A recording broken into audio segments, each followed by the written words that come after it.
गरीब जुगाड़ बहुओं का जुगाड़ 10 तरह का जूस का। इस कहानी की शुरुआत कुछ इस तरीके से होती है कि सिया, दिया, रिया तीनों देवरानी जेठानी सब्जी लेकर के धूप में वापसी कर रहे थे और इतनी तेज धूप था कि वो लोग को चलना भी मुश्किल हो रहा था। 2-4 पैसे बचाने के लिए वो लोग पैदल ही चलकर आ रही थी। तभी सिया की नज़र सामने गन्ने के जूस वाले पे जाती है तो वो बोलती है, चलो हम सभी लोग मिलकर जूस पीते हैं। तो दिया बोलती है कि अगर जूस महंगा मिला तो फिर कैसे हम लोग ले पाएंगे। तो दिया बोलती है कि पहले तो 5 रुपए का एक गिलास आता था, तो अब बढ़ा होगा तो 2-4 रुपया और बढ़ा होगा, कोई बात नहीं है, चलो हम सभी लोग पीते हैं। तीनों लोग जूस के ठेले पे आ जाते हैं और बोलते हैं 3 गिलास जूस देना। तो जूस वाला बोलता है 90 रुपया का 3 गिलास। तीनों बहुओं के तो भाई होश ही खड़े हो जाते हैं, कितना महंगा जूस, 90 रुपया का। वो लोग उल्टे पाँव वापस आ जाते हैं बिना जूस पिए। जूस वाला बोलता है ले लो बहन, ले लो बहन, लेकिन उन लोगों को इतना ज़्यादा महंगा लगता है कि वो लोग नहीं पीती है और जूस वाला गिलास भरकर सामने रख देता है। लेकिन सिया, दिया, रिया बिना जूस पिए उल्टे पांव वापस घर की ओर चल देते हैं। घर आने के बाद मटके का ठंडा ठंडा पानी पीते हैं और फिर उसके बाद अपने मूड को थोड़ा सा ठंडा करते हैं। गर्मी का सीज़न बहुत ज़्यादा था जिसकी वजह से गली में रोज़ जूस वाला आता था। गन्ने का जूस, मौसमी का जूस और कई तरह का जूस। सामने औरतें 4-5 कॉलोनी की जूस पी रही थी। तभी गीता की नज़र सिया पे पड़ती है तो गीता बोलती है कि तुम सभी लोग सामने खड़े होकर क्या देख रहे हो, आओ जूस पी लो, क्योंकि जूस पीना इस गर्मी में बहुत ज़रूरी होता है और बिना जूस पिए भाई मेरा तो दिमाग ही काम नहीं करता गर्मी में। तो सिया, दिया, रिया, टिया बोलते हैं कि नहीं, अभी हम लोग जूस नहीं पियेंगे, अभी हम लोग जस्ट खाना खा कर आए हैं। इतना कहकर मुंह लटका कर सारी बहुएं घर के अंदर आ जाती है। उन लोगों का पति कंपनी में बहुत छोटा काम करता है जिसकी वजह से बस 2 वक्त का खाना ही मुश्किल से मिल रहा था। घर खर्च के पैसे 2-4 जोड़ जोड़ कर अगर कुछ पैसे ये बहुए लोग बचा लेते तो एक न एक खर्च हो ही जाता। इन लोगों का जूस पीने का मन बहुत हो रहा था लेकिन इतने पैसे नहीं थे। 100 रुपये का जुगाड़ बना था जूस पीने के लिए। तभी वहाँ पे बिट्टू और गुड़िया आते हैं और बोलते हैं कि मम्मी कुछ पैसे है तो दे दो, स्कूल में मैम प्रोजेक्ट बनाने के लिए मांगी है, 100 रुपया चाहिए। तभी दिया अपने बचाए हुए पैसे बच्चों को निकाल कर दे देती है और बोलती है ये लो गुड़िया और बिट्टू, जाओ जाकर के अपना प्रोजेक्ट का सामान ले लो। और सभी लोग आपस में बातें करने लगते हैं कि हम लोगों का भाई इतना गरीबी का टाइम है कि जूस पीने का तो लग रहा सपना ही रह जाएगा। अगली सुबह दिया, सिया बाहर आंगन में कपड़े सुखा रहे थे। तभी वहाँ पे गीता आती है और बोलती है कि तुम लोग सारा दिन क्या करते हो, सुबह शाम तो घर का काम होता है, उसके बाद तुम लोग क्या करते हो। तो सिया, दिया बोलती है कि हाँ वही काम तो तुम्हारा है। तो गीता बोलती है कि नहीं, मैं कंपनी में नौकरी करती हूँ। उसकी बातें सुनकर दोनों बहुएं घर के अंदर आती हैं और आपस में सभी लोग बात करते हैं कि गीता अगर घर के बाहर जाकर काम कर सकती है तो हम लोग क्यों नहीं। सारी बहुएं एकजुट होकर अगली सुबह काम खोजने के लिए निकल जाते हैं और मन में सोचते हैं कि कोई ना कोई काम हम लोगों को करना है। सारी बहुओं को एक बगीचे में काम मिलता है बगीचे की साफ़ सफाई करने का।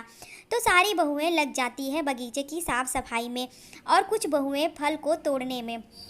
तभी वहाँ पे मालिक आता है और बोलता है ये लो, तुम लोगों की छुट्टी हो गई है और ये थोड़े ख़राब फ्रूट है, जाते जाते बाहर फेंक देना। तो बहुएं लोग देखती है तो बोलती है कि ये सारे फल तो अच्छे हैं तो फिर फेंकना क्यों। तो मालिक बोलता है कि किसी पे निशान लग गए हैं और किसी पे थोड़े से काले काले दिख रहे हैं तो ये मार्केट में नहीं बिकेंगे और इसका रेट भी बहुत डाउन हो जाएगा, इसीलिए तुम लोग फेंक देना। तो सारे बहुएं आपस में सोच लेती है कि हम सभी लोग ये फ्रूट को अपने घर ले जाएंगे, फेंकेंगे नहीं। तो जब बहुओं लोगों का छुट्टी हुआ तो वो सारा फ्रूट लेकर के घर आ जाती है और आम इतना ज़्यादा था कि इकट्ठे खाया नहीं जाएगा, इसीलिए वो लोग जितना खा सके उतना खाए और बाकी का बचा हुआ घड़े में रख दिए ठंडा होने के लिए और फिर काम पे लग गए। गीता को देखते हैं कि वो ऑनलाइन जूस मंगाती है। तभी एक बहू के दिमाग में आता है कि जो फ्रूट घर में बचा हुआ है, रखा हुआ है, उसे हम लोग जूस में कन्वर्ट कर दे तो हम लोग जूस भी पी सकेंगे। तभी दिया बोलती है कि हाँ भाभी आप सही बोल रही हैं, तो चलिए आम का गूदा निकाल कर आम का जूस बना लेते हैं, कच्चा आम को उबाल कर उसका पाना बना लेते हैं और तरबूज को खलबट्टे में कूटकर उसका रस निकाल लेते हैं और अंगूर को खलबट्टे में कूटकर अंगूर का जूस निकाल लेते हैं। आपस में बात करने के बाद सारी बहुएं काम पे लग जाती है। एक बहू आम का गूदा निकालकर जूस बनाती है, दूसरी बहू अंगूर का जूस बनाती है और तीसरी बहू खरबूज तरबूज को खलबट्टे में कूटकर उसका जूस बनाती है। और फाइनली 4-5 तरह का जूस बनाकर जूस को ठंडा करने की बारी आती है तो एक बहू जाती है मार्केट और जाकर के बर्फ़ लेकर आती है और जूस में छोटे छोटे बर्फ़ के टुकड़े डाल देती है और सारी बहुएं फाइनली जूस पीती हैं, वो भी 10 तरीके का। जूस ज़्यादा बन गया था तो एक बहू के दिमाग में एक आइडिया आता है कि इतने ढेर सारा जूस तो हम लोग पी नहीं पाएंगे, तो क्यों नहीं हम लोग जूस का ठेला लगाएं जिससे कुछ हम लोगों की आमदनी हो सके। तभी डिसाइड होता है कि 5 बहू जाएगी बागीचे में और फल लाएगी और 5 बहू उसका जूस निकाल कर ठेला लगाएगी। फाइनली उन लोगों का जूस का ठेला बनकर तैयार हो जाता है। जब कस्टमर आता है पीने के लिए जूस, तो मैंगो का जूस उन लोगों को सादा सादा लगता है और मौसम्मी का जूस सादा सादा लगता है और तरबूज लीची का भी जूस सादा लगता है। तो वो लोग शिकायत करते हैं कि आप लोग जूस तो अच्छा बनाए हो लेकिन बहुत सादा लग रहा है। तभी 2-3 बहुएं जाती है मार्केट और आइसक्रीम खरीद कर लाती है और लीची के जूस में ऊपर से आइसक्रीम डाल देती है। तो कस्टमर बहुत खुश हो जाते हैं कि जूस के ऊपर जो आप लोग ये आइसक्रीम डाल दी हैं तो पीने में बहुत अच्छा लग रहा है।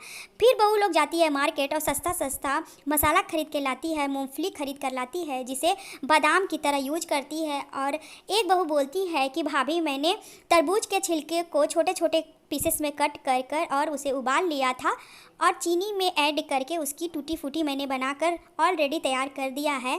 तभी दिया बोलती है कि मैंने ये कुछ मसाले लाए हैं, मैं उसे कूट पीस कर चाट मसाला बना लूँगी। एक बहू बोलती है मैं मूंगफली लाई हूँ, उसे मैं बादाम की तरह यूज करूँगी। बहुओं लोग घर में ही आइसक्रीम जमाना स्टार्ट करती है। एक बहू कबाड़ी के दुकान से मिक्सर खरीद कर लाती है और अमरूद का जूस घर में ही बनाते हैं और अनार का भी जूस घर में ही बनाते हैं। और फिर उन लोग दिमाग लगाते हैं कि मैं अब जूस के ऊपर आइसक्रीम, चाट मसाला, टूटी फूटी और सेवइयाँ भी ऐड करूँगी जिस तरह मार्केट में सभी लोग बेचते हैं। और उसके बाद सारी बहुओं का जुगाड़ सक्सेस हो जाता है और सारी चीज़ें ऐड करके जब वो कस्टमर को देते हैं पीने के लिए तो कस्टमर बहुत खुश होते हैं और ज़्यादा मात्रा में उनके यहाँ कस्टमर इकट्ठा होते हैं जूस पीने के लिए। इस तरह से जुगाड़ बहुओं का जुगाड़ फिट बैठता है और उन लोगों की आमदनी होने लगती है।